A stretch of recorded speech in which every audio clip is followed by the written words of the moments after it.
বাংলায় যখন এসছেন বাংলা কথাই শুনুন।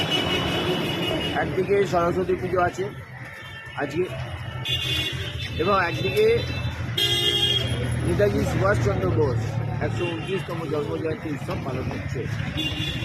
এদিকে দেখছেন আপনি যেমন পেছনের দিকে ঠাকুর আছে, যেভাবে পুজো হচ্ছে, নেতাজিকেও আমরা সেইভাবে পুজো করি বাংলার মানুষ, ভারতবর্ষের মানুষ। তার কারণ নেতাজি হচ্ছে এমন একজন নেতা যিনি তার জীবনের সমস্ত কিছু উৎসর্গ করেছিলেন দেশকে স্বাধীন করার জন্য। এখানে বিকল্প আর পাওয়া যাবে না। তাই এই বাংলাতেই নেতাজিরও পুজো হচ্ছে, আবার সরস্বতী পুজোও হচ্ছে। কেউ কেউ বলেন বা যারা বাইরে থেকে আসেন আমাদের ভারতবর্ষে, পরিযায়ী পাখি, মানে শীতকালে কিছু পাখি কলকাতাতে আসে, সেই পাখিগুলো এইখানে ওয়েদারের সঙ্গে আবার খাপ খাইয়ে আবার শীতকালে গেলে পালিয়ে যায়। তো তারা বলছে যে এখানে সরস্বতী পুজো করতে দেওয়া হয় না, এখানে অন্যান্য পুজোতে বাধা দেওয়া হয়।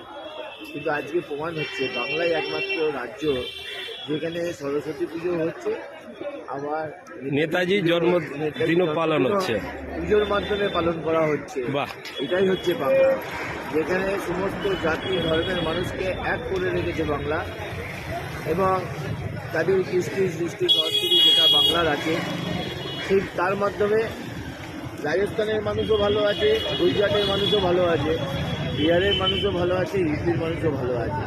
এই বাংলাতে তারা সবাই করে খাচ্ছে, সবাই ভালো আছে।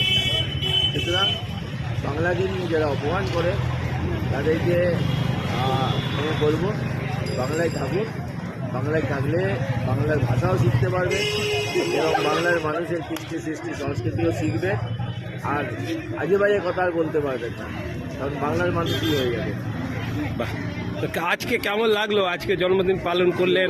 আজকে তো দারুণ লাগছে, তার কারণ অনেক বছর পরেতে এই সরস্বতী পুজো এবং দুটো একসাথে পেয়েছি। একসাথে পেয়েছি। এর আগেও আমরা একবার পেয়েছিলাম, সেই সালটা আমার মনে নেই, যদিও আমার মনে করছে 12-13 এরকম সাল হবে।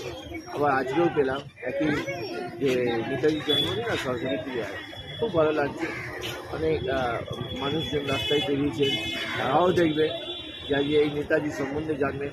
এই প্রজন্মের যারা ছোটো ছোটো ভাইয়েরা আছে, বাচ্চারা আছে, তারা তো নেতাজিকে অতটা জানেন না, কিন্তু আজকের এই যে মূর্তি বসিয়ে আমরা পুজো করছি, তার বাবা মাকে জিজ্ঞাসা করবে, বাবা মাকে জিজ্ঞেস করবে এটা কে, তখন তারা অন্তত বলতে পারবে যে এটা নেতাজি সুভাষচন্দ্র বোস। এটাও আজকে আমার খুব ভালো লাগছে যে সবাই জানতে পারবে যে নেতাজি আমাদের কাছে ঠাকুর রূপেই আছে।